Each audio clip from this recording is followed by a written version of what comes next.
Okay, guys, state government is flexing. We are seeing changes for sure on the northern beaches. We're going to give you a couple of examples where state government has fast tracked developments to be bigger, where sites have become unlocked that could not be built, and landowners joining up property are making some good money. Stay tuned. We're going to talk about it today.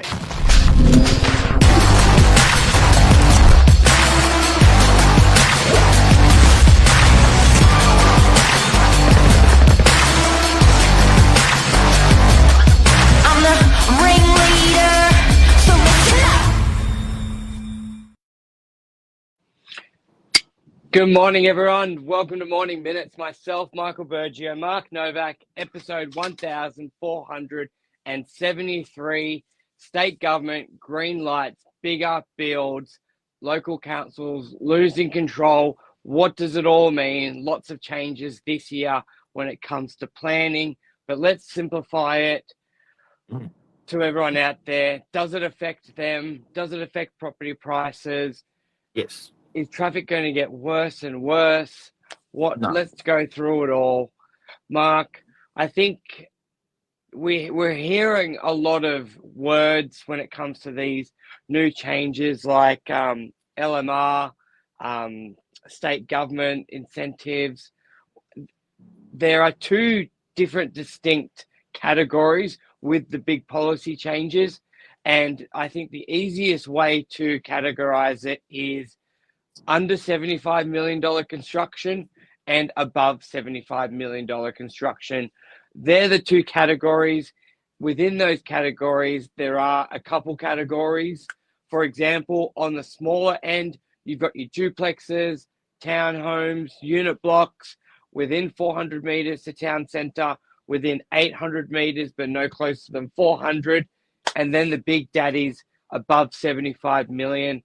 Where do you want to start, Mark? That's a lot of numbers, Burge.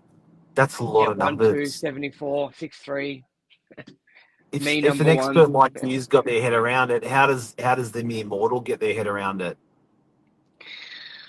Think of a unit block, and then think of a bigger unit block. It's true, but it's like it's been so many. You heard Mr. Mins, rattling off the last year or two. This change, that change, this change, that change. Haven't seen a lot, and we've just seen some come through now and get approved, and we're like, ooh, all this talk the last 2 years, this could really be manifesting. DY, Casa Development, uplift because of the SSD, State Significant Development uplifts, overriding local council. French's Forest, last couple of days, approved SSD, State Significant Development uplift. So these cats are sitting on sites. Some sites just didn't work before, and now they're working under SSD. We've got one for sale at the moment in French's Forest, another one. But it is a great hurdle that you mentioned. 75 million of building. What does that mean to the mere mortal? If you're spending, 650K to build a unit, it's probably about 100 units, 110 units. So any blocks that can consolidate to actually make 110, 110 units can get an uplift of 30%. It can override local heights and local controls. This is big. I think there's a couple paths to look at this as well, especially when we said council's losing control. As much as I think there would be a few council members not happy with it, but this state government had to do a pretty big and drastic blanket change across the state to increase approvals and builds because it came to a stalemate. You had increased construction costs go through the roof, and you had very, very tight development controls, which did not allow very high density. So many sites, especially on the northern beaches, were not feasible. It just wasn't worth knocking down a house to put 4 units or 6 units. and therefore you're left with streets which were zoned for R3 only have a couple unit blocks on it when it's supposed to be everything a unit block, but it's just because it's not feasible. And then I think council is quite fortunate with this change, especially in French's Forest, because we were hitting a crossroads where council went through 20 years of planning to bring in thousands of units to that area. But once they finally did their big zoning change, It's true. nothing happened. Nothing It's happened. true. No developers jumped on blocks because they didn't give enough density and it wasn't worth doing.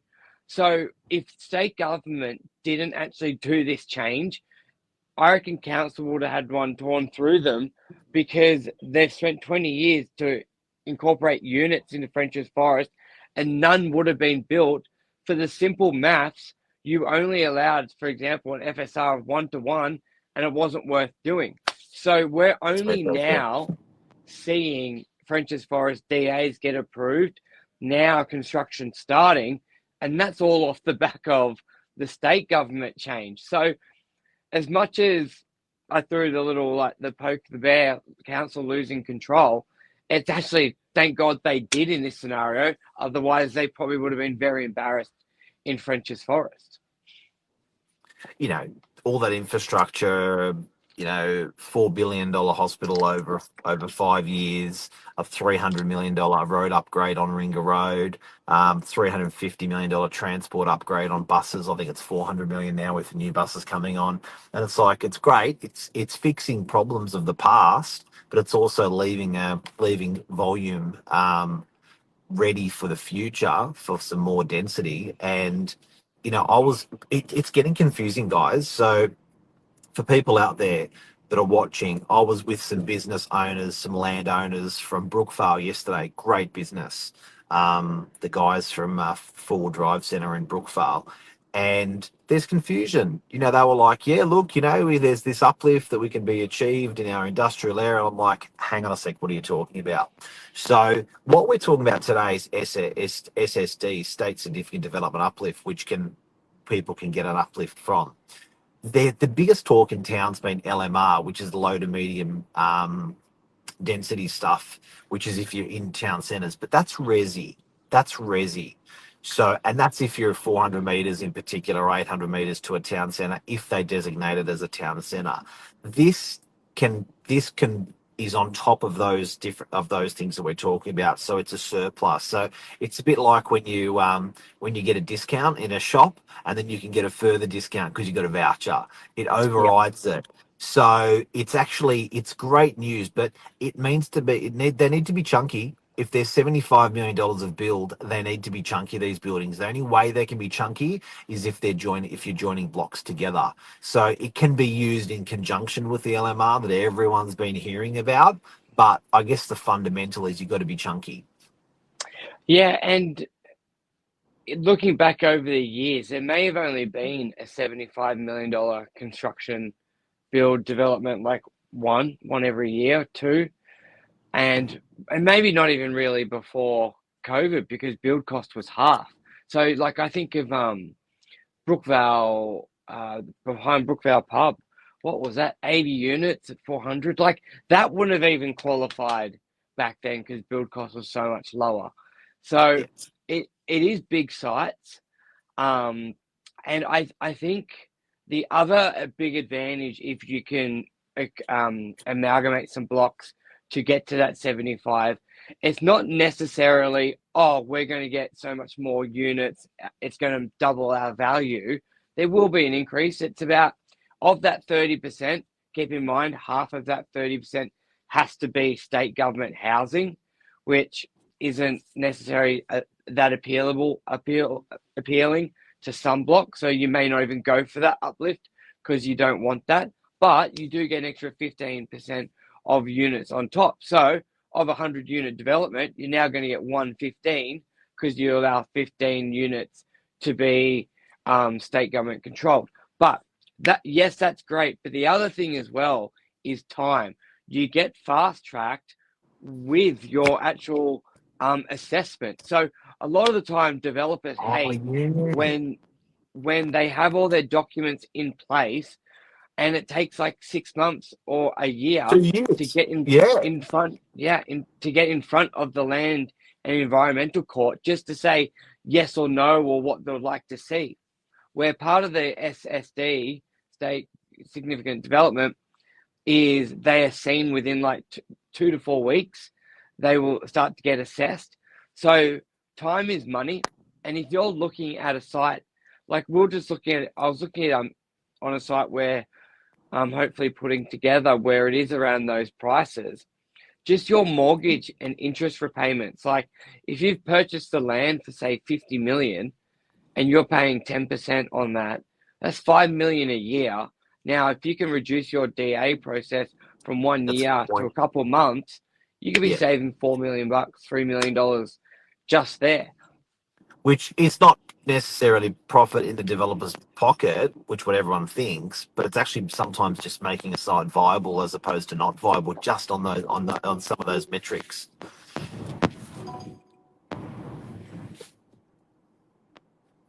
Right. I think a lot of people with development sites at the moment, it's definitely not what it was a decade ago. Ever since you've got your Opal towers, and the crackdown, building codes, building restrictions, like the hoops developers have to jump through these days. I'm finding it more and more common that when I'm speaking to people on the phone, if I'm bringing them a site for 6 units, 8 units, 12 units, they're just saying, no, it's not worth our time. Like the head stress they have to go through, like unless it's 20 to 30 units, it's just not worth it. So it's definitely getting tough out there. So any change, just like you said, it's not necessarily making more money, but making the process smoother will make it more viable for them to go ahead with the developments. So before we go, Burge, in summary, in conclusion, for people that are out there that are looking at potentially developing their blocks of land, state significant development, SSD, it's a fast tracking process. It overrides some of the local controls for height and stuff in the area, allowing more density in the area. Anything else you want to add? Yeah, watch last Fridays and the Fridays before that, episodes 1464, part 1 and 2. I did about 40 minutes on identifying if your block is a development site, and then if it is, how to proceed from there, either selling or talking to a developer. So they're probably some great videos to watch to understand. And then watching those videos, you'll know if your site will be the big boy, the SSD development, or your other development category. So I'd probably get people to watch those videos on And Morning Minutes. guys, on the morning minutes, and we're a phone call away, so don't think any question is too little or too big for us. Give us a call and ask. It's a free question. And we're a live show, guys. So when you're following us every day, if you want to ask questions live, just use the comments section on the fly. We can answer them for you. Beautiful. Thank you, everyone. Have a great day. See ya.